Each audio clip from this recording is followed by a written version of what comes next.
Hey everybody, this is your welcome to week 3 video. I am so impressed with the work that you guys have been doing so far. So that's number one. Thank you for all the hard work you're putting in. I've been really impressed with the quizzes, the assignments, the questions, the participation in lab. I've been happy to see people during office hours. There were more people this week than last week. I know that's because the work is more challenging this week, but I'm also just thrilled to see you engaged and really enjoying interacting with you. So please keep it up. If you haven't been coming to office hours, I hope you will. I'd love to have a chance to connect with each of you at some point, although I know that's hard when we're all around the world. Um, I've been appreciating how much you're engaged during the 20 minutes when you record yourselves before your lab. We're going to keep doing that because I'm excited to see what you're doing there. So just a couple things as we get into this next week. One thing is that on the list of modules for this week, one is labeled optional, and I want you to know that's actually optional. There's not even a lecture survey for it. There's never a question about it. I will have no idea whether you do it. That is there because students in this course tend to come from a variety of different backgrounds in terms of preparation. And so if you are somebody who's coming in, for example, with a probability course, you can tell that I'm kind of skipping over some details because I'm not assuming you guys have probability. And if you're somebody who would rather see some of the probability details underlying what I'm showing you, I'm posting videos to get at those ideas. Okay, so again, that's one of the ways that I handle the diversity of prereqs for this class is posting videos for things that might interest some people, but also might not be of interest to others. So those optional videos are totally optional. Another thing to mention, we've been kind of running some code in the background, looking at the number of minutes that you report you're working each week. So I just want to give you a sense of that so that if you are somebody who's working outside of the averages that you can be aware. So we are posting, if you add up the number of minutes of video posted each week, it's just under, it's like 180, 190 around there each week. That's what I'm aiming for in terms of video. Now I know that it takes longer than that, right? If I post a half-hour video, it takes you maybe 45 minutes to go through the module because you're watching the video, perhaps not on regular speed, but you're watching it and then you're also thinking about the questions in between and answering them, right? So number of video minutes is not supposed to be equal to number of actual minutes. However, looking at week 1, that's the one that we ran code on before I made this video. The average, or kind of right around the average number of minutes people were spending on the modules total for week 1 was about the same as the number of minutes. Now, I think that's because people tend to be watching the video slightly sped up and then also taking time between the questions, right? So the average, just so you guys know, was right under about 200 minutes. Most people were between 100 and 300.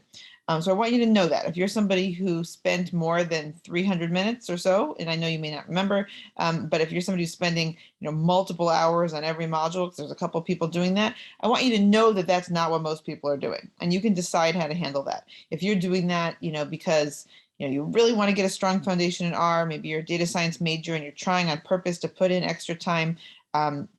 Great, do that, totally fine. If you have time to do that, that is great. But I also want you to know, the idea here is for the average amount of time that people spend to be about 10 hours. And so if you're putting in a lot more than that, do a little less, right? Go a little faster.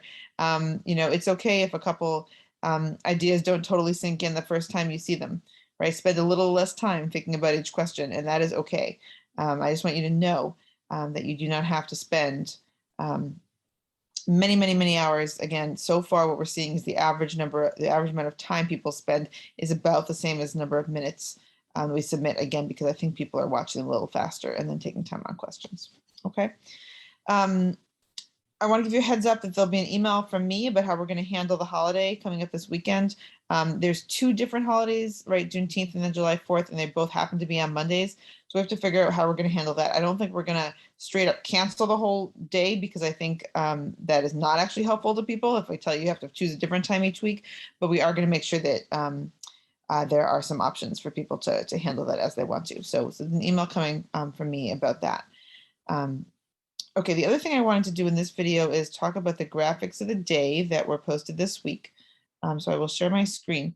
Now, just like last week, I'm not going to talk through every single detail here. I really enjoyed seeing the comments that you guys made in your discussions during lab. Feel free to comment on graphics of the day, even outside of lab if you want to and if you're interested. I know people get excited about graphics to different extents in this class. What I'm going to do is just go through quickly the 6 different graphics of the day that have been posted since the last time I made a video like this, and just comment on some of the big picture things or common issues that arise in these graphics. So I'm looking at this one. This is called a stacked bar plot, and you can see why, right? We've got bars and they are indeed stacked. One thing for you to know is that if you want to make bar plots in R, the command is bar plot, but the bar plot command is a little bit different from, say, the histogram command or the box plot command. Bar plot doesn't want your data as the input. It actually wants a table of your data as the input. So if you're going to make a bar plot, you need to first make a table of your data and then make a bar plot. And that's something you can play around with as you have examples as we go forward. Just wanted to mention that. One thing I do not like about this plot is that some of these colors are a little bit too close, right? Like it's hard to distinguish just looking at the legend between combat sports and dancer gym. But luckily, these are written out in the same order, right, that they appear in the bar. So that's good at least, right? The axis goes down to 0. That's really good. When you look at a stacked bar plot, usually there are only 2 quantities that are easy to follow. One of those is the total height of the bar. So if you look at this, the total height of the bar reflects the total number of events at the Summer Olympic Games. And you can see, if you follow my mouse, how the total height of the bar changes over time, right? You can see that. If you ignore the colors completely, that is visible from a stacked bar chart. You can also see the bottom bar. So the bottom one is sports that are categorized as athletics, right? Which is not all the sports. And so if you follow my mouse here, it's easy to see how the bottom set of bars increases over time, okay? But what's much harder is to compare the heights of the bars for any of the middle colors, right? So if I'm only interested in blue or in the combat sports, or if I'm only interested in the racket target fielding, right? Let's focus on the racket target fielding. That's this pinkish color. I can see that some are bigger, some are smaller, but it's not always obvious because they don't all start in the same place, right? Like how does this year exactly compare to this year? Right? I can't totally see, and that's just the nature of a stacked bar chart. So when you're making a plot like this, do it if what's most interesting is the total height of the bar and the bottom level, and what's less crucial is comparing the relative values of some of the middle ones. Also be aware that you are in charge of everything you put in a plot, and so you're in charge of which category goes in the bottom, right? And so that's something you can think about. A plot like this could tell a very different story if you change which category falls on the bottom. The next one happens to also be a stacked bar chart. And so I'm just showing you it's the same idea, right? You can easily see how the total varies and you can see how the bottom varies, but like, how does this one exactly compare to this one for this Latino portion? Like, it's very hard to say. And so if your main focus is on showing how the total changes over time or how white changes over time, we've done that. But if your interest is in really focusing on how Latino changes over time, this plot is much less useful for that. So that's just another comment about a very similar plot. This one's a little weird. I know the labs that looked at this one didn't love this plot either. I don't like this plot very much. It's an example of trying to show, it looks like it's trying to show 2 things at once, but it's not really, right? So this line over time is supposed to show social complexity in whatever literature sources they looked at. And they're trying to use the gray bars to mark off certain times, just like the Olympics one did, except the Olympics one was doing it better. They're saying, here's when there were no games. So we have those bars showing that. But here, the issue is that the time axis itself is kind of centered based on this gray area. So it doesn't make a ton of sense. So not all graphics make sense. I think that's my conclusion based on this one. Maybe they didn't need a picture here like this. All right, here's an interesting one. So here they're trying to show different sectors, right? And the time axis is actually on the top, which threw me a little bit. I'm used to seeing it in the bottom. It's totally fine to put axes at the top also, but when you do that, I think you should put them on the bottom too.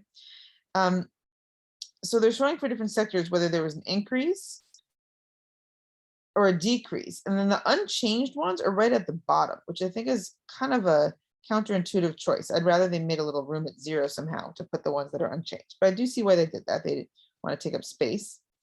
I like the legend here. I think this does work to have the colors get more red as the numbers are more negative and more blue as they get more positive. I like the rollover here. I'm a little bit confused about exactly what each dot represents, and I'm sure that's because I didn't take a ton of time to think about this graphic, and read about it. I didn't read all of this stuff, right? Um, but I'm a little confused about exactly how they're stacked, right? I guess that we're counting sectors. It's a little confusing to me that the sector might be the unit of analysis. But I think this graphic conveys a lot of information, and it's not terrible, right? You can clearly see the recession. You can clearly see that things have been better, but not changing that much since then. That in general sectors are rising. You can see which sectors are rising by scrolling over. So there's a lot of good things here. There's also just kind of a lot going on though, and sometimes a little bit too much going on. And actually, let me point this out. They have another one of these gray areas showing a certain time, and in this one it works, right? Here's the recession. You can see that time. All right, this graphic is interesting because it's not just a data graphic. So they're trying to show for Alzheimer's disease at different years, right? What is different parts of the brain look like? And there is a data plot in here. I'm not totally clear on what the x-axis is in this plot. I can see what the y-axis has to be. So one major thing is make sure you make it clear what your axes are, right? I can't find anywhere in here that actually shows us what the axes are. I don't hate this legend. So you know that one of our principles is try to label things right on the graphic. But because, just like with the bar plot, because they have the legend for most of these lines in order, you can find them pretty easily. So the big, thick red and blue ones are the main points, and they're thicker. I can find those easily. And the other ones are generally, is it true, in the order they appear? I think it's true, right? Orange, brownish, purple, green. I see orange, brownish, purple, green. And so that helps me that memory, concentration, practice, and language are in the order. As I'm looking at this, I think I'm figuring out the plot a little bit, even as I'm talking. I think all four of these plots are the same. And then what's happening in these four different time points is they're drawing on top of those lines a little bit so you can see the progression, right? So I still don't know what the start and stop of the x-axis are, but it must be time. And that's a little bit confusing, right? If this goes from 62 years to 86, but maybe each of these plots goes from something like 62 to something like 86, that's a little strange. But it's an interesting idea. All right, last one that was in here.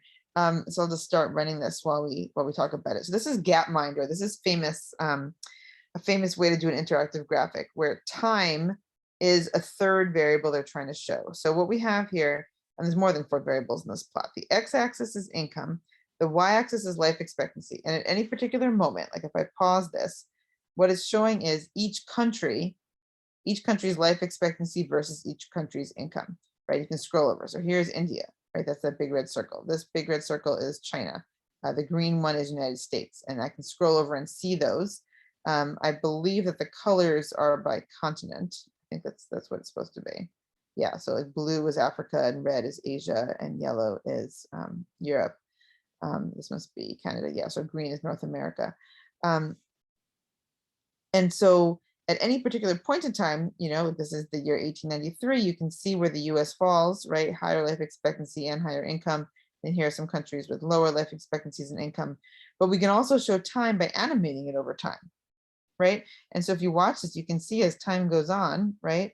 How different countries shift. And in particular, you can see the life expectancy getting higher as we watch this right now, right? Watch those life expectancies and then watch these big red dots. Like here comes China, right? And watch China move as we go through the last 50 years or so. Here it comes in terms of income and life expectancy, and joining some other countries in India as well, right? So it's interesting to see those.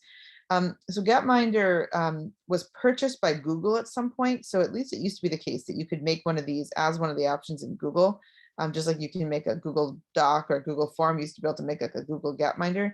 I don't know if that's still true, but this type of plot is makeable. And that can be a really effective way to show something changing over time. All right, I will stop there. Thank you for all the great work so far, and I'm looking forward to connecting with you this week.